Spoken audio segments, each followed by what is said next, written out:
It's the Breaking Atoms podcast where we break things down to the very last compound. My name is Sumit, a.k.a. the potty mouth of the South. And my name is Chris Mitchell, a.k.a. the actual factual. Okay. Yes, indeed. We're still here. Indeed. We're still here. Bruv, we're here. Feet under the table. We're doing bits. The Kings are back. We're back. The Kings are, wow. Yes. I love when you get into this bag, because I feel like I should do it because it's the rapper in me, even though I'm not a rapper, but I feel like I should do it. But I have no interest in claiming any throne because I was born a king, you see. I don't need to chase a throne. Wow. You know what I'm saying? Born a king and that. All right, cool. You know what I mean? Like when Apache Indian them man said Don Raja, he was talking about me. Okay. God damn it, you can have that. But sometimes you just have to assert your authority out here, innit? People forget. Okay. Are you still angry at like the podcast, the hip hop Twitter podcast crap? Oh yeah, man. I'm the OG. Okay. Look, you see the grey beard and what, bro? I'm like uncle. I'm uncle, innit? So I have to sometimes like. But you're not Uncle Ruckus. You're not Uncle Ruckus though. No, right? never that. But we got guests. I know. I'm sorry. I've been watching Boondocks lately. So a lot of Eat Dirt and Thugnificent are permeating Gangsterlicious my brain. A lot of it. And oh man, listen, that cartoon right there is the one. Is the one. Well, absolutely. Look, like you said, we've got a guest. We must not hold him any longer. But our guest is a friend of the show, talented musician, and he's a genius. I've said it on many occasions. At some point, I think I'm stalking him, but he's a genius. He's a well-executed genius. He's not like an evil villain genius. He executes things like, he's not Mr. Burns, excellent genius. He's just a genius. Yeah. Like he's like cool genius, rap genius, That's true. Jizza genius. Exactly. Jizza genius. And he's also a well-loved member. Yes. And he's also a well-loved member of the hip-hop community. He, launched a couple of successful podcasts. Can't Knock the Shuffle, Questions Hip Hop, and the latter has now become a game. And for those on YouTube, you can smash the like button because Chris loves me to say that. Yes, it's a hip-hop trivia game that has been done with our guest and Penguin Random House. At this point, he's got a game. At this point, I'm just waiting for the Nas Mass Appeal documentary on this guy. That's all that's left, I think. That's all that's left. But we are talking to none other than Sean Kantrowitz. How you doing, man? I'm doing great. I don't know. It could go either way how the video is going to be edited on this. If like you're going to have me on screen for all of that, or I'm just sort of like watching, doing like hand symbols, but it might be kind of awkward because I just was sort of staring ahead a lot. But nonetheless, this is me thinking with my producer hat on, and I need to take that off right now because right now I'm just talking with my guys. I'm so thrilled to be back on Breaking Atoms. I'm so glad that you guys are back. Like this is neck and neck with when A Tribe Called Quest reunited after such a long break. It felt like just as long, if not longer. And it's the Breaking Atoms boys. They got it from here. Thank you for your service. Back in the building. I listened to your first episode back. Cool to hear, the developments and the glow ups that you guys have individually and collectively been going through. And I'm just happy to be back. I appreciate you, man. We appreciate you. Come on, man. You're always That's welcome. very nice of you. Chris will probably invite you to Harsden and stuff like that. I'll just go, you're welcome. Now, when Sean touches down in the UK, me and Sean going out. We're going, no, That's how they say it in the UK. When you're going out properly, like all-nighter, we're going, Me and you, Sean. Yeah. Yeah. It's like the baby way of something, Got it. But no, you're here. Listen, congratulations on the game. Let's do the standard interview question. Let's do all that, and then we get to the fun stuff, right? Okay. So for those who are new to the podcast and new to Questions Hip Hop, new to yourself, run through the game itself, break down the segments, and how we got to this point here. Yeah, sure. So the Questions Hip Hop Trivia started as a live event in Los Angeles in 2018-ish. It was something that myself and DJ Steve Wonder and DJ Spider, two LA DJs and great music heads, we sort of devised and were throwing together. And I, as the host and the primary writer of the game, we started doing live events in LA. We were starting to get booked and interest to take the show to other parts of America. We had our first show booked in Brooklyn, New York for March 20th of 2020. We had to cancel. There was a little known virus that was seemingly, hating on the questions development, but we pivoted and we turned it into a live stream game on Instagram Live and later Twitch. And that sort of opened the doors for us to involve a lot more people from other parts of the country and the world, turn that into a podcast. And then the game itself was adapted and was just published as a 300 card game through Penguin Random House. And it sort of is something that appeals, I think, to everybody. It's for casual fans who maybe have a more distant relationship with the music and culture, and then the absolute, brainiac hip-hop liner note nerds, who most of whom have their own hip-hop podcast. And I got love for all of them. Like this is the community, this is the squad. We're all sort of, if we're not in the Wu-Tang Clan together, we're in the Sons of Man, Killer Army sort of extended podcast fam. Conglomerate, as it were. And yeah, the game is available everywhere where you get games and books, and it's available to order online. And yeah, this 2023, I think, is we're off to a really good start. And I think there's a few more things that we'll be announcing soon that will continue the expansion and the growth of the game. That was me addressing the history of the game. I don't know if you wanted me to get more into the game itself. Yeah, let's get into the game itself. Yeah. Got it. Sorry, I totally maybe buried the lead there. So the game itself, yes.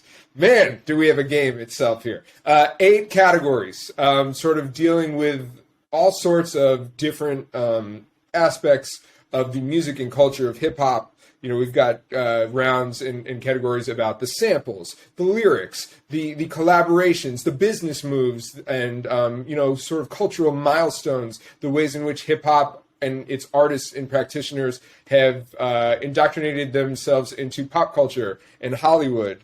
It's just, honestly, it's, to me, just like for people who love rap music and also love comedy and love, sort of like just looking at the funny, interesting parts of life itself, and then the ways in which like this culture is so amazing, and celebrating it in its 50th birthday year. It's something I'm really excited about, and it's been years in the making, and I'm just happy to finally have it, see its release. Okay, so like I guess you mentioned. Go on, Sumit. No, I was going to say. No, go ahead. I was going to say, like, so you've aimed at casual fans, nerdy fans, like you've gone across the spectrum. Like, what was the process in terms of making sure that you covered all these different people? And like, was there a kind of like a question elimination process? Like, no, that's too deep, that goes over here. Or how do you arrange that logistically? The folks, my editor at Penguin Random House, they were totally agreeable and very open to anything that I wanted to do, which I was very appreciative of, and didn't really have any pushback or anything there. So for me, I was sitting on a lot of questions, having done, many games in the live space, many games for the IG Live version and the podcast version of the game. So there was a fairly good database of questions that already existed, but it was important to me to present something that also provided something new for all of the listeners and the audience who have been with us along the way. So there's a lot of exclusive things that exist only in this game. And as far as maintaining the balance and the diversity of how challenging the questions were and the subject matter, I just sort of used a lot of Google spreadsheets, shout out to Google, to track and sort of see what made sense where. Obviously, even in trying to cater to all audiences, there's just some things that are going to be favored more than others. I've said, there's more Jay-Z questions than J-Live questions in the game, but that feels appropriate. But they are both in there, So I definitely wanted to make sure that we were sort of covering all the different bases of what's there, and not, we all have our blind spots in terms of the stuff that we know and maybe the stuff that we listen to. But I definitely tried to make sure that this wasn't just Sean's favorite hip hop artists and albums, type of situation. Yeah, because it might end up being 100 questions about Murs or something, and then people be like, all right, okay, enough. Absolutely. Or like Sean Kantrowitz presents The Roots, 300. I could probably make like a Roots factoid calendar where like every day, like here's something else about the Roots that you didn't ask about, but Sean wants you to know. So talk to us about the designers. Sticking with the game, I want you to shout the designers. That's very important. Talk about who you worked with. And how they were involved and how you were both involved in the conception of the packaging in particular and the card. Yeah. So the packaging, that was definitely something that I knew was going to be important. It was something that I knew what I didn't want. I had talks with the publisher about, hey, no graffiti. I don't want the graffiti artwork. I don't want a breakdancer doing a head spin on the cover. These are all things that obviously speak to, hip hop culture, and the imagery makes sense. But I feel like there are certain things that have become tropes, perhaps. So, I really wanted this. I think the game itself and the design of it sort of speaks as a tribute to the record store. The record store was extremely important to me and to all of us. I spent years working in a record store, and I presented a list of designers and artists that I thought could be good for this, and Random House also did, and the one name that was on both of our lists was Frank William Miller Jr., FWMJ. He is somebody that I've known for a long time. He's somebody who, I first sort of encountered in the days of OK Player on the message boards. He's done artwork for Little Brother and Foreign Exchange and A Tribe Called Quest, and it just totally made sense. I knew Frank would get it. I knew he'd be easy to work with, and he totally knocked it out the park with the overall package design as well as some of the category designs. And then we also have other artwork in some of the other categories by some amazing talent. We have Two Fly, Edgar Garcia, and Jamar Cave. And it was really cool to sort of see this come together. And I'm not a guy who has a very strong design aesthetic, to be honest. Like I'm not a very visual person. If you look at my wardrobe, or if you look at anytime I've been given the reign to decorate a home or a room, could use work, a work in progress, we'll say. So it was definitely a challenging thing for me, but cool to sort of be able to weigh in and work with people that were open to any notes that I had, and also were able to sort of help lead me in a direction, because you got to know where your strong suits are and where your weaknesses are. And I'm not the biggest design aesthetic guy, but I'm really happy with how this turned out. I think that they all killed it. They knocked it out the park. Was that the biggest challenge for you? What was the biggest challenge in putting this together? Yeah, I would say that was the biggest challenge. When you have really talented people and a really great infrastructure like Penguin Random House and Clarkson Potter, the subsidiary that this was published through, saying, "Hey, what do you want?" And you're like, "Shit, what do I want?" Like what? There's so many different ways that it could go, and yeah, like that was challenging. But like I said, having such talented and just easy to communicate with people in my corner made it. If that was the most challenging part, it was pretty pleasant and smooth to go through that with them. Light work. Chris, I was going to say, like, how did this whole thing start, in the sense of, did you approach Penguin House or Penguin Random House, and say, look, I've got this idea? Did they come to you like, I've been sitting here thinking, like, yeah, shopping a record is one thing, right? You can speak to a label and do all that. How do you get a board game, Sean? Like, this doesn't happen every day, man. Like, how did this conversation start, and what was it like? Yeah. I have to give all credit to former guests of your show and former guest of my show, Kathy Yandeli, right? Are we editing this? You're good. You're good. You're cool. I mispronounced her name on another show, and I, as somebody who has a very mispronounceable last name myself, I felt like immensely guilty about not getting it right. So clean edit. Kathy Andely definitely was a pivotal force in this for me. She is somebody who has a lot of experience in the publishing game, and I'd actually approached her in late 2020 because I had an idea about self-publishing a book version of Can't Knock the Shuffle, my other podcast. And she answered my questions, and she was very, patient and very, generous with her knowledge. But after she did, she said, hey, 2 things to consider. 1, why are you trying to self-publish? Which, made me do some soul searching as the fiercely DIY musician background, me against the world. I got to do everything myself. And then she also said, Can't Knock the Shuffle is a great property. It's a great idea. But you also have this other thing that is a game. Maybe you should explore this. And so I took it to heart and thought about it. And she was very instrumental in showing me and teaching me how to put together a pitch, like a pitch for something like this. And was able to help connect some dots for me to be able to have a meeting and sort of present this. And I think that the timing was just great. I wasn't, I think, fully aware at the time that Hip Hop 50 was coming around the corner, but it timed out well that I had sort of been developing something that it's a good time for publishers to be doing this. I mean, all praises to the publishers in the publishing world for latching onto this. I think that beyond just being a good idea, there are more logistical reasons why it makes sense for something like this now, because I think we're going to be seeing a lot of things in the next year about hip hop in a way that hasn't been covered before.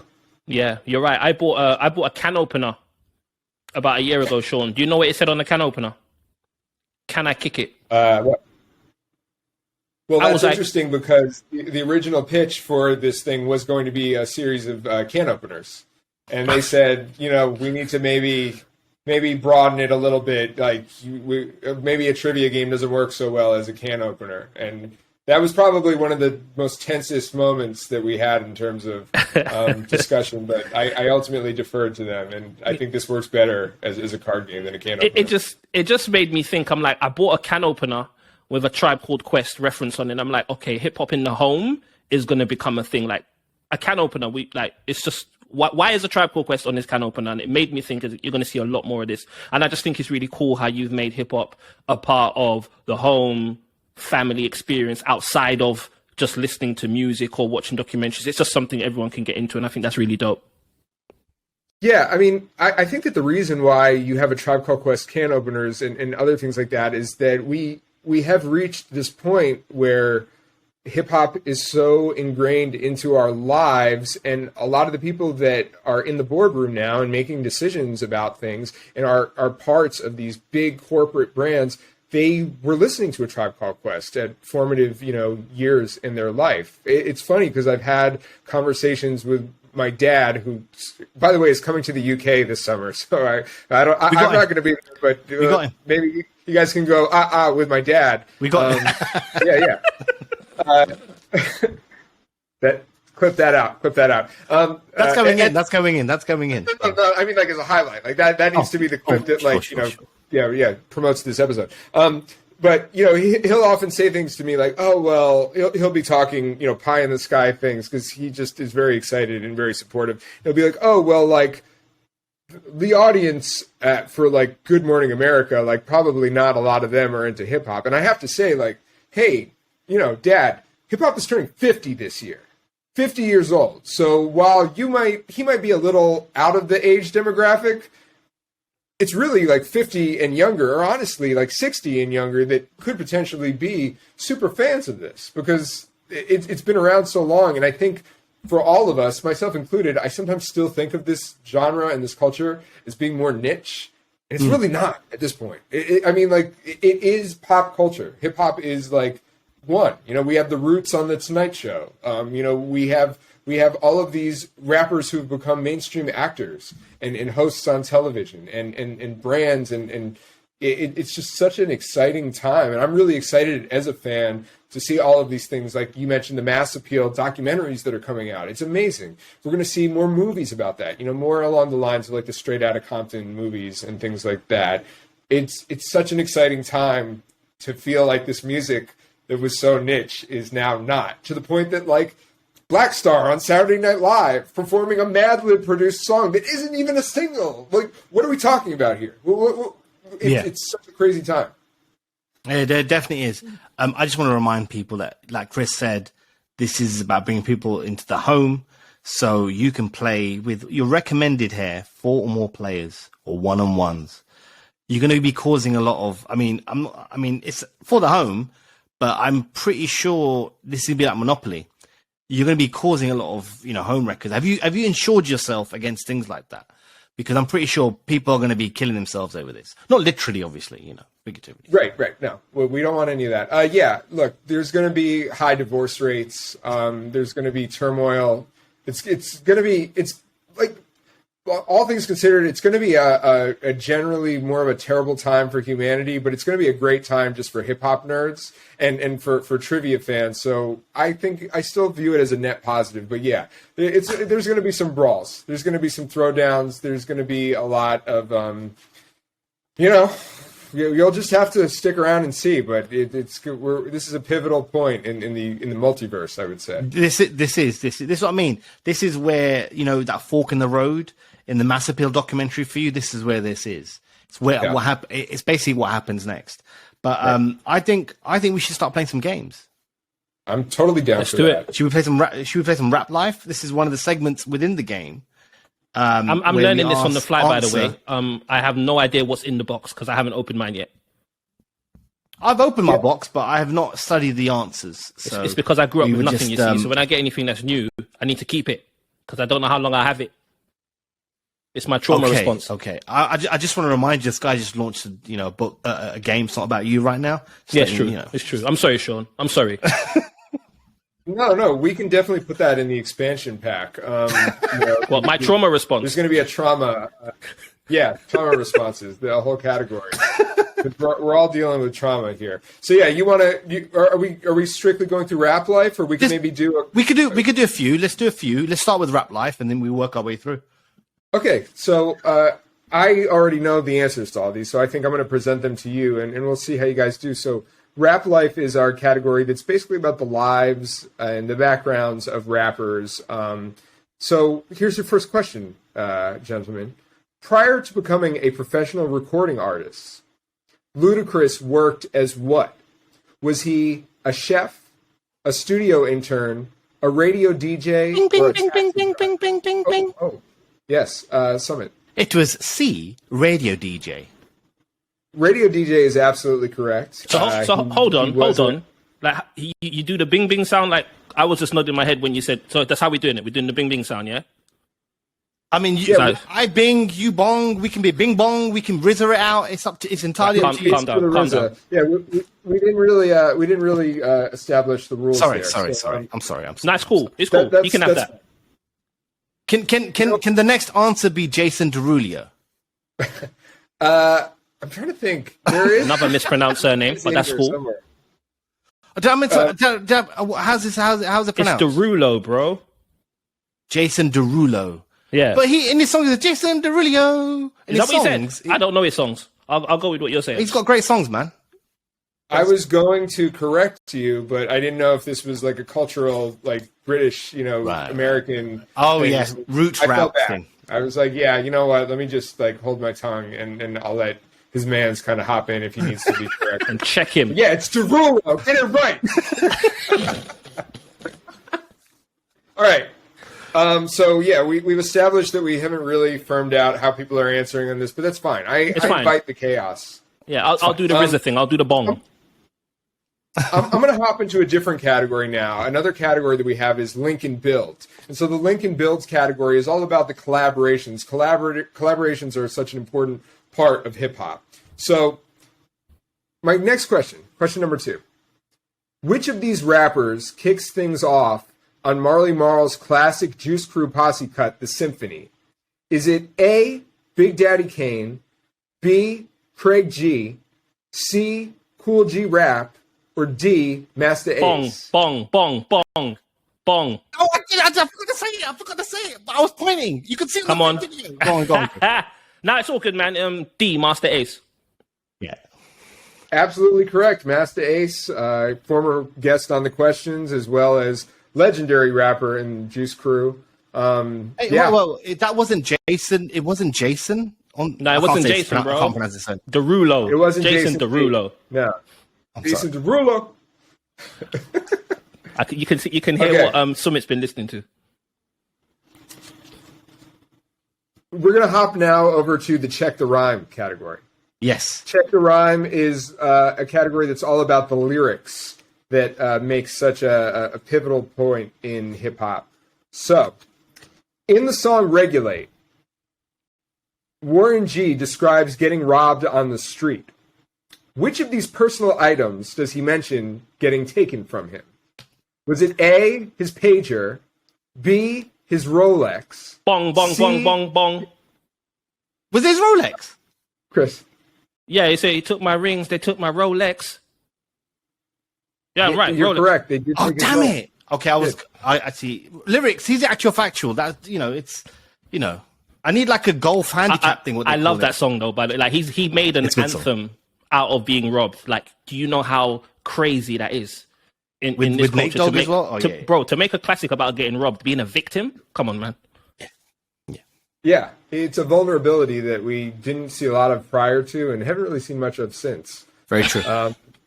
When he was on the questions, Warren G was another guy who was on the questions, and I did ask him, in the song, he mentions going from that scenario to going into freak mode just a couple bars later, and I sort of questioned, like, that seems rather soon to go from being like traumatically robbed to then going into freak mode. Can you elaborate on that a little bit? And he laughed a little bit, but he reminded me that in this form of poetry that we deal with in hip hop, it shouldn't be taken so literally. There was actually an interim of time in which he was able to recuperate from this robbery and then was able to slide into freak mode. Because I don't know how often you guys go into freak mode yourselves, but it's kind of a rough transition to go from victim of a robbery straight into freak mode, I mean, it's trauma not response. the first thing I think of, but it will be from now on. It's a trauma response. But can I get robbed, can go I into freak jump mode. in? Before they answer the next question, I don't know. I don't know what the answer will be to this, but you're in a good space. You obviously a very talented musician, got a good ear and eye for things. When you were doing the questions live and also on IG and Twitch, at what point were you not starstruck? But at what point did you go, "Oh, damn! I've really got something here"? Which guest was it that made you go, "Oh, I'm onto something here"? There's always that kind of light bulb moment. What was it for you? For me, I would say it was the first week, honestly. We did the first week of doing the show on IG. We maybe got a little too ambitious, and we did 5 shows in a week. And it obviously was a pace that would have been insane to try to keep up. But in the first week, we had Mad Skills, Merce, we had Open Mike Eagle, and J.E. of Nelly fame. He produced the majority, I think, all of Country Grammar. Yeah, Jay and then we Epperson. also had hip hop. Yeah, Jay Epperson, exactly. And then we had a writer and a TV producer, Jensen Karp, who I'd worked with on a show before. And it was just kind of cool. Look, I'll be honest. I think that we definitely benefited from the fact that we had audiences sort of captive when we did this. Yeah. It was a great time to be able to get, later down the line, like Just Blaze or Bun B or all of these people. Those were definitely also highlights as well. But I think we kind of knew very early on that we were into something because it was met with such enthusiasm and sort of this we could tell there was a moment of giddiness. Even the first show that we did live in LA before the pandemic, Peanut Butter Wolf from Stone's Throw came because it was in his neighborhood. It was the venue we did it at, the speakeasy called Blind Barber. It was right next to the Stone's Throw office, and he came and he played the entire game. And he showed us at the end that he had been taking screenshots and sending them to a group chat on his phone called Rap Nerds or something. And we were looking at who was in this group chat, and it was Questlove and DJ Premier and Just Blaze and all of these people, and they all were like, what is this? We want to play, we want to do it. And so like even early on, I was like, okay, I think we've tapped a nerve here, and was just very grateful and fortunate to be able to get a lot of those guys onto the show once we sort of moved it online. Still want to get Premiere though. Premiere is still at the top of my bucket list. Premiere, you have not had Premiere yet, right? Have not. Okay. We'll me and Chris, between me and Chris, we'll apply some pressure to, because I just assumed you had Premiere. We'll apply some pressure for Premiere because that's fine. But so now leading on to that, just because I want to make a point now, I want to make a point. God damn it! The thing about what you just said which was so great, is that you had a bunch of these legends, people who've shaped, the culture of hip hop. I mean, Premier is, he is hip hop. Essentially, he is the sound. I think of hip hop. I think of Premier. The reason why they were so gravitated to it, because they enjoy that. They don't enjoy one must go. They don't enjoy pick this. What they enjoy is testing their rap knowledge on things like that and having in competitive spirit. I think that's why what you've done and what you've been able to achieve is so great, because you've tapped into that. Everyone loves a quiz. And now it's a rap quiz, and you're getting co-signed by the best in the game. It's amazing. No one cares about Three Must Go. Quizzes get people open. Sorry. Look, I get it, because we're living in the age of sort of having to be, whether we like it or not, content churners. There's such a demand to put out content all the time, and it's so ephemeral in that it's here and then it sort of disappears, and you have to keep feeding the machine. And I mean, there have been moments, even, there was a time in which the question social media did lean more on doing multiple daily posts. And there were times where I did sort of bite the forbidden fruit of like, oh, what would you pick? What's your favorite song? And that it's very easy, but you're right. It is stale and tiring, but I also get it, because we are living in an age where if you're trying to create something and create experiences or a product or sort of a culture, the demand for creating is impossibly high, and you're just being asked to do so much that I get it. But yeah, I'm totally with you. We got to do better. We got to figure out better ways. I'm not above it. Yeah. But basically anything I do on social media when it relates to this, I always just picture Dart Adams, and I think, is he going to approve of this, or is he going to yell at me about this? And he's sort of been my own personal moral compass, I would say. Yeah. To decide whether or not what it's a good idea. Yeah. It's a good compass. It was the same when we did our podcast series, like when we were doing like the edits and writing the script. I heard Dart in the back of my head, like. I heard his voice. He says various things. I'm like, this cannot be wrong. Like, check, make calls, ask, but it cannot be wrong. No, it's because we respect him a lot as well. We don't ever want to upset or embarrass our OGs. You're the same, Sean. I don't ever want to upset you, man. I want you to be proud of me. And before we get into some more questions, I still want to do that plan I had of me, Chris, you, Kathy, and Dart. And I want to make it fun. Like, I really want to make it fun. Like, I did say, like, why don't we have, like, random, like, stupid Twitter, posts being read out and us reacting to it. And Chris is like, no, people get angry. I'm like, actually, there's the fun in that. I want to bring a lighter side to all of us. Because I think we want to piss off Dart Adams, bro? Come on, man. No, but I think Dart would get in the spirit of things. I don't think Dart, like...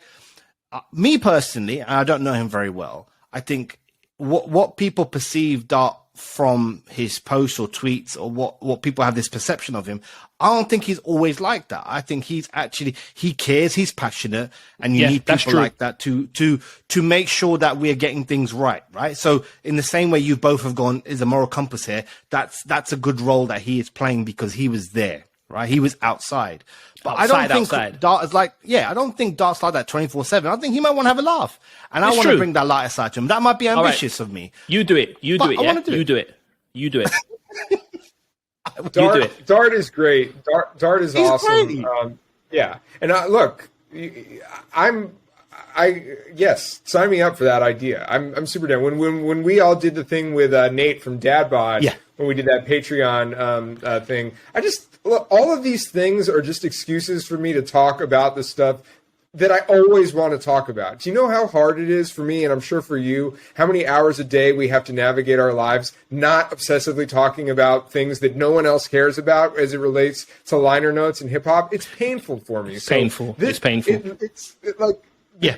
You know, this, like doing like, you know, podcasts or conversations like this are blips on the radar. But for me, this is when I'm poking my head out of the water. This is when I can breathe. And then when I get off here, I'm going to have to go back into the world and nobody cares about when a Gangstar album came out or what's happening with this sample flip or who flipped it first. Like, it's very annoying that I have to spend so much of my life not talking about this stuff. So any excuse that I can to talk about this, say less. No, fair. I mean, look, before we jump into the call, I was putting together this brief for a doc, and I was like, I need an episode title, and it was in LA, so I went, Welcome to South Central.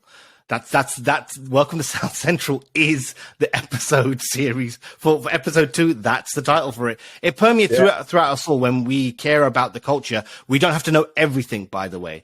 We just, we love the culture. We enjoy every aspect of it and all aspects of it, but it permeates through us and comes out in us in different ways. So it's let's get back to some questions. I want to get back to some fun. I love a quiz, man.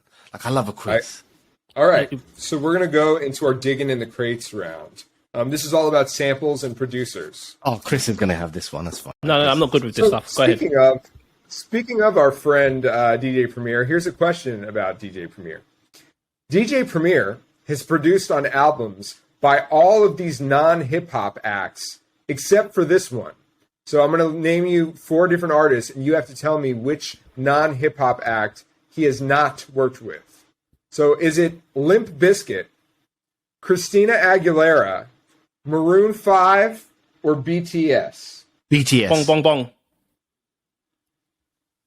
BTS is correct. Yes.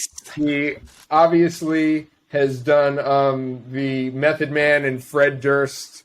You know, we all remember that. But what do we feel about that now? Like, what do you guys feel about that song today? I mean, I love Premier. It's cool. I like Premier too. I think him and Method Man need to do another one.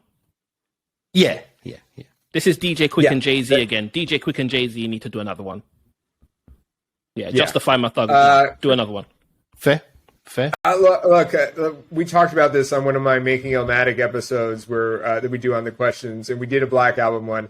I fuck with Justify My Thug. I never had a problem with that song. So have I misunderstood something? Chris doesn't like Justify My Thug? No, it's not that I don't like it. This is DJ Quick and Jay-Z. This is DJ Quick I understand. and Jay-Z. David Blake and Sean Carter. We need another one. I understand. Sorry, Sean. I didn't mean to cut you off. Sorry. I understand what you're saying there. Carry on, please. Justify My Thug at this point. Go on. Look, I'm always here to support and justify your thug, Summit. But yeah, I understand what you're saying, Chris. Like, maybe that wasn't the definitive. If we're only going to get one, and thus far we only have gotten one, maybe that's not the one that we need. The streets want more. You know, we want a little bit, maybe something that speaks more to what we imagine that sound would be. But I've always felt, I understand, but I feel like there's a general lack of compassion for Justify My Thug. It's not a bad song. I think it's just that it's not what we expected. Yeah. Yes, it's not bad. I agree, but then I'm also a Avenger. But I've started to say F Hove just so I can separate myself a little bit from the Avengers. But okay, fine. Yeah, and then obviously Premier worked with Christina Aguilera on her double album, and that was fire. Remix for Maroon. Yeah. I mean, that Christina Aguilera album was incredible. Yeah. We didn't think we would be talking about that when we were on this podcast. Nope. But that Back in the Day song was crazy. Amazing album. Yeah. I should listen to it again. I mean, what the world really needs is David Guetta and DJ Premier. No, we're good. I don't want to speak for everyone, but we're good. Should we do some more questions? Wait, hold on. Now we have to go down this rabbit hole. Do you guys remember, like, in 2020 when he did that? I think it was David Guetta when he did that rooftop tribute. Oh, yes. Shout out to his family. It was one of the. I mean, it's just so painfully tone deaf, and I say shout out to his family all the time now. Like, it's just like such a. I mean, and I feel bad about him because, like, again, like that was such a tragic and terrible time. But like, holy shit! Like, what a fucking bad call. What a bad call. Listen, man, some people are really tone deaf, Sean. Like, some of the things I see people post and say, I'm just like, read. Now, you see the fact, look what this guy's got, man. Look at this clown behavior. I don't know why I have this. Yes, you do. Why do you have that? Come on, man. It's either my wife's. Tell the truth. Don't blame it on her. Tell the truth. No, I'm going to be honest. There's a lot of CDs I have in my possession that I used to just get a package from labels, right? So they would just send a big package, big brown paper bag, and just stuff CDs in there. And I think this might have been one of them. No, but the don't reason lie, why I mentioned bro. David It's okay. Guetta because It's I found okay. No, hold on. We're going to debunk that right now. Flip that around and show me the UPC barcode. Show me the barcode. Is there a hole or a marker on the barcode? Come on. I don't know. Have they clipped out the spine? Have they clipped out the spine, bro? Come on. Have they clipped out the spine? What are you talking about? No, you got that from the shop, bro. Stop Sure, lying. Show us the receipts. Show us the receipts. If there is not any demarcation on the important parts of this, you got that. No. I can promise you. I can promise you. Nah, don't promise us promise nothing, you. bro. You ain't got no receipts, fam. Come on, man. It's okay, fam. It's okay. Would it totally fine? Would I redeem myself if I pulled out a Wu-Tang Forever cassette? No, you've got a big ghost hoodie on, bro. It's okay. I need to see that you're not wearing a David Guetta shirt under that hoodie right now. It's possible for my family that I can't show this because Chris actually bought me this. So I'm showing out for Chris here. But anyway, but David Guetta and DJ Premier is something that I need, and I feel like Kathy I don't ever want is to hear someone that that would in my appreciate that. She wouldn't. But anyway, go on. I'd be open to hear it. Look, Premier. I really would. No? Okay. There's just something about Sean. When I speak to Sean, I've got to say the most outlandish thing possible, and I don't know what it is. Have some self-control. Go ahead, Sean. Sorry. Jesus. All right, we're going to move on to the What's My Motherfucking Name category, and this is all about names and proper nouns, we'll just say, in hip-hop. So here's one. We're gonna skew a little bit more underground. Which of these actresses has not had an album named after her by underground rappers Merce and Slug's side project, Felt? Ooh. So I'm going to name you some actresses. You have to tell me which one of these has not had a Felt dedicated to. I'm going to lose this. Cool. Is it A, Christina Ricci, B, Jennifer Lopez, C, Jennifer Lopez, Rosie Perez? Is it? I don't know the answer to this. It's bold without hearing all of the options, but you're absolutely correct. There was not a Jennifer Lopez. The last one was Lisa Bonet. Who else? Okay, yeah. Yeah.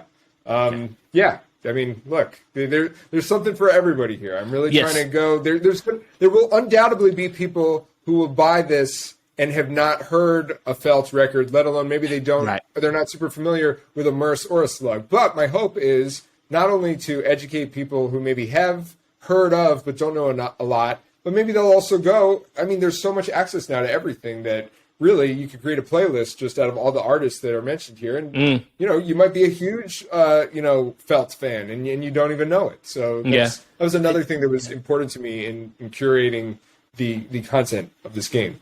Yeah. I'm really looking forward to getting into it and just finding out my blind spots, because I'm talking crazy. I'm like, yeah, man, I said to my wife, I'm going to beat you on this game and blah, blah, blah. I'm just looking forward to, okay, what questions don't I know the answer to? I'm really, really looking forward to that.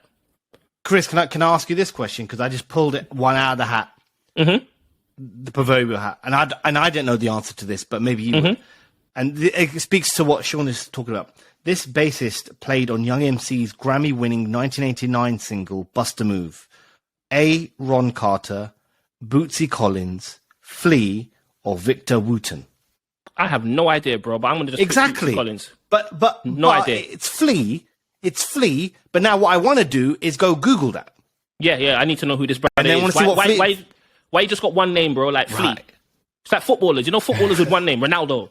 You take them serious, bruv. Yeah, Ronaldinho. He's in the music video too. In the Bust a Move music video, Flea is in the video. In the video, wow. Yeah. Wow. Shout out to this is edutainment. This is boom. This is boom. Yes, I'm very happy for you, because this is for us. Like, this is another way to go down the rabbit hole of when we would pick out not a David Guetta CD, but if we pick out a CD and look at the samples and look at who and this is that, because there'll be stuff I absolutely won't know, but they'll be fun to play with. So there is something for everyone here. And I want to share something. I want to share something real quick. Go ahead, Sean. Don't let me cut you. I was going to say, look, none of us picked out a David Guetta CD. They just somehow randomly appeared in our homes, and we don't know how they got there. But I think we can all agree that none of us picked it out. You know? I've got more. Nah, listen. Sumit likes some left field stuff, man. He's a weirdo, innit? But we love him. What do you mean? You're a weirdo, bro. There's no David Guetta in my house. Where do I start with David Guetta? Where's the jump off point? Like, I seriously, what's the Five Mics? What's the Five Mic Classic? What's he got? What's his quote? What's his hip hop quotable, bro? Oh, actually, you know what? Genuinely speaking, this is a banger, right? And I mean, this is a banger. When Love Takes Over with Kelly Rowland is a banger because it's Kelly Rowland. I have absolutely no idea. I'm not even shocked, Sean. I was with this brother. I was shopping with this brother when we was outside. He was buying Disney soundtracks on vinyl. Yeah, for my kid. He's got a kid. Nah, it's for you. It's on vinyl. No. So I've got Aladdin, Little Mermaid, Lion King. I gave my Lion King vinyl to my nephew because he's into Lion King right now.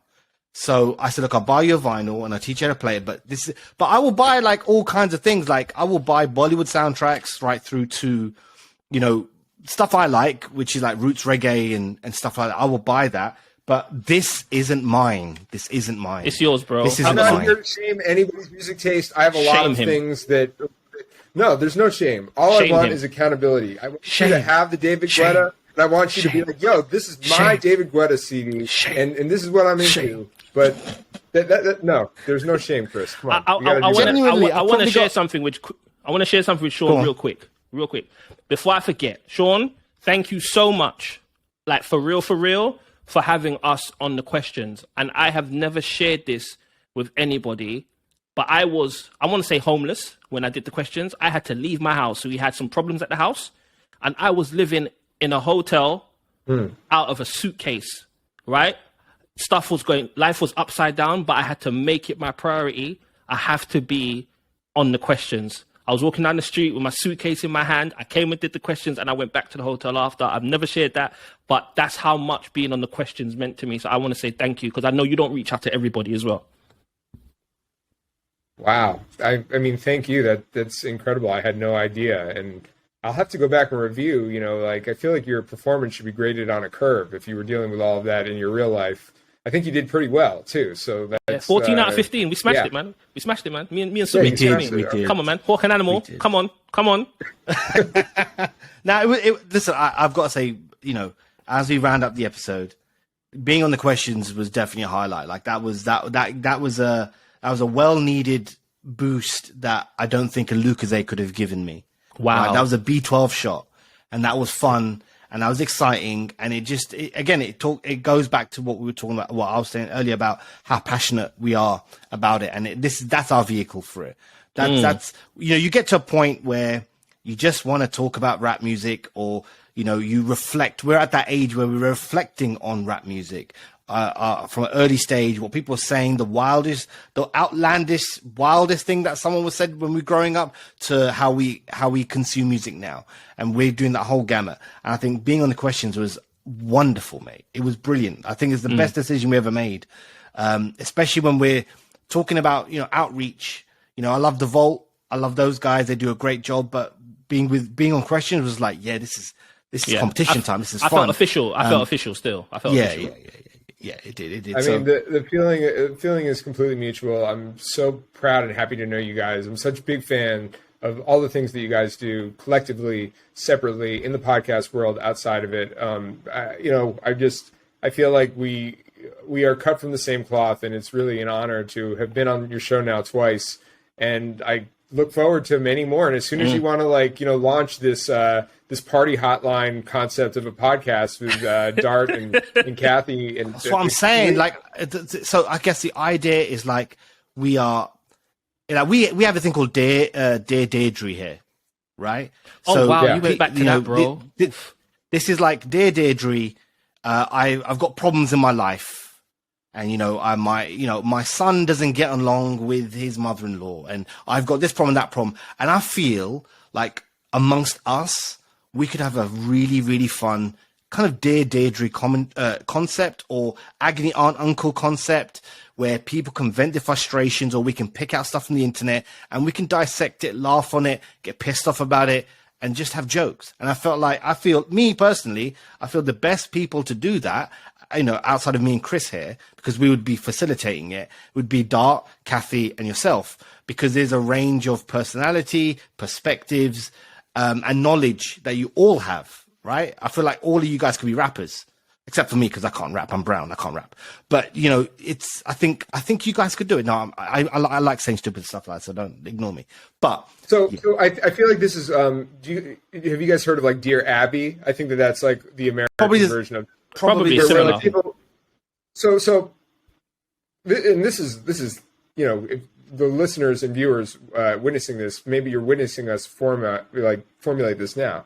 What if we did this, where people like write in with their personal problems and questions, and we will give them some guidance, maybe some lighthearted advice, but maybe to also keep it within the realm and the thread of what we are all connected by in the first place. We also provide a song recommendation that encapsulates the advice that we're giving. You know what I mean? Let's cut this part out. This is IP. No, listen, it don't matter. This is fire. Don't matter.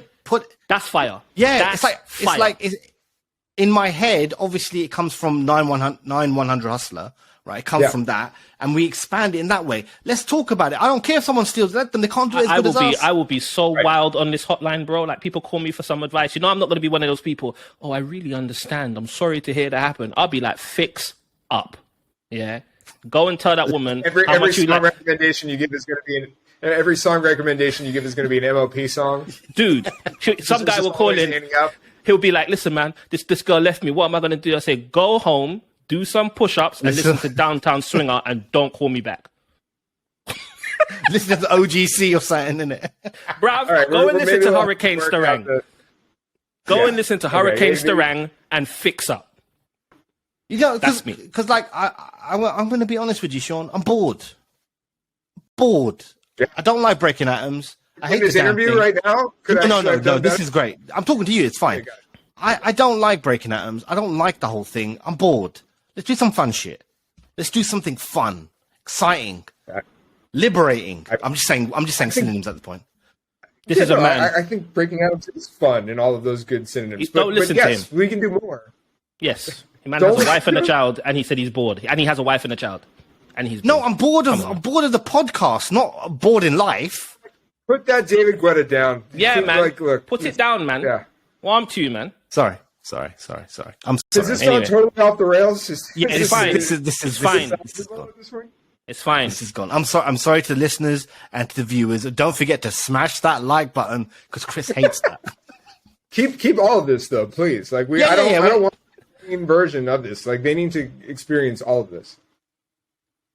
None of this is coming out. This is all staying in. This is all raw. This is how we do things, baby. But no, back on track. The train is on the tracks now. We are heading home. Genuinely, really, really proud of you. Yeah, for sure. And wish you all the best. I know I can speak for Chris when I say that, because I can't usually speak for Chris. No, don't speak for me, bro. But we are super proud of you. This is a great idea that's come to fruition. It's here. It's Hip Hop 50. It's a questions hip hop trivia game that you can play with your loved ones, your friends, your family. David Guetta probably wants. You know, I'm pretty sure he loves it too. Totally. And yeah, man, this is something that you'll gift over and over again for different things across the year. Hanukkah, Christmas, you know, Father's Day. It don't matter. This is something that for everyone. Weddings. And I think, you've done a great job, mate. And congrats. Yeah, man, for sure. I'm just looking at the US price, man. $25. Damn, Sean getting money. Well, we'll talk. I can assure you. Yeah. It's available in many different. Don't get sucked into that. Don't get sucked into his money talk. He's a chatty patty. He's a chatty patty. He wants to be in your money. I'm not watching pockets. I've got two. I actually bought two.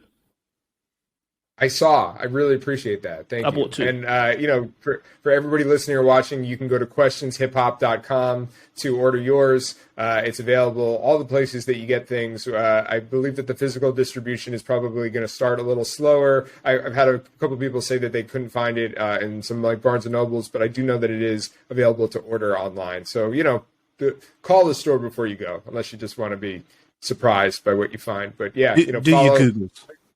Yeah, do your Googles. Follow The Questions Hip Hop on Instagram, at The Questions Hip Hop, at Questions Hip Hop on Twitter, because you've always got to have multiple names. It can never be simple. You need to make sure that you make it a little difficult to find you on any platform that you're on. And yeah, I appreciate you guys so much, and I hope that we can do this many, many, many more times. Definitely. All the best. Let us know if you need anything. We bought ours from Double H Smith here in the UK, who delivered on time, which is great, but you can also get it from Amazon as well. So there's plenty of choices. There's no excuses. But all the best, Sean. Thank you for your time as well. Appreciate you, bro. Thank you. Peace. And that was Sean Kantrowitz. And as Sean Kantrowitz leaves, my kid walks through the door and now crying because my wife has hastily taken her away. You see, one door closes, another door opens. This is life in podcasting here at Breaking Atoms. Listen, I got a lot of love for Sean, as people will know at this point. And the Questions Hip Hop game is sure to be a success this year, and I'm looking forward to playing it, Chris. I know you are too, with your queen. You're looking forward to playing it. Come on. I can't beat her at Scrabble, bro. Like, she'll pull out Russian words, Japanese words, and she'll beat me, bro. I've never beat her on Monopoly, just Mario Kart and the questions. And hip hop. And I think that will, being her in hip hop, questions might like burn a little more. Yeah, it might be a divorce. She's ahead too. Yeah, because she's ahead too. She's ahead. She's ahead too. So it could, it's, being you in Scrabble's like, it's okay, whatever, innit? Like, she's ahead, you're both bro. good at English and writing it. But when it comes to hip hop stuff, there might be some arguments off the back of that. So you might want to let her win a couple. Nope. Life is not fair, and neither is the Questions Hip Hop. No. Okay. I don't know what to say to that. I think maybe you need to join. I think you might need to join that hotline that we're going to start. The 1-900 Hustler type hotline. Damn. The answer is no. Right. So, okay, fine. Like I said, you can buy it from W. Smith here in the UK and Amazon in the UK if you're in the States, Barnes & Noble, Hudson. Just go on the Questions Hip Hop website, Instagram page, Twitter page, and you'll find the links from there. And also do your Googles. Don't be lazy. Yeah, do some work for yourself, man. Sure. Do some work for yourself. But no, peace to Sean. You can follow us on social media at Break the Atoms. Chris's handle is at I'm Kinetic. Mine's at Hip Hop Chronicle. And if you're on YouTube watching this, you can smash that like button. I love saying that. Smash that like button. It's so pathetic. But go ahead. Subscribe, like, comment, tell a friend to tell a friend. We're on YouTube now, which is fun and exciting. But smash that like button, because I love when people say that on their YouTube videos at the start as well, and they get that little icon with the sound effect, ding.